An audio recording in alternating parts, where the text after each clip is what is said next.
మనం ఇప్పుడు వచ్చేసాం drive through Bank of America cash deposit machine. ఇక్కడ విత్డ్రాల్ చేసుకోవచ్చు అండ్ డిపాజిట్ కూడా చేసుకోవచ్చు. ఇప్పుడు మీకు సౌండ్ వినపడుతుంది కదా, కీ అనేసి. కీ అని వినపడ్డదంటే మీ కార్డ్ ఆల్రెడీ స్కాన్ అయిపోయిందని అర్థం.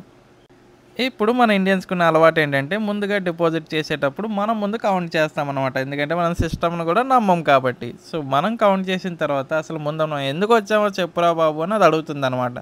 మనం వచ్చాము ఇక్కడికి డబ్బులు డిపాజిట్ చేయడానికి. సో మేక్ డిపాజిట్ అయినా అక్కడ నువ్వు ప్రెస్ చేయగానే అక్కడ నీకు అడుగుతుందన్నమాట, క్యాష్ డిపాజిటా చెక్ డిపాజిట్. ఇక్కడ చెక్ కూడా డిపాజిట్ చేసుకోవచ్చు, క్యాష్ కూడా డిపాజిట్ చేసుకోవచ్చు. మేమైతే క్యాష్ డిపాజిట్ చేయడానికి వచ్చాం కాబట్టి క్యాష్ ఇన్సర్ట్ చేసామన్నమాట.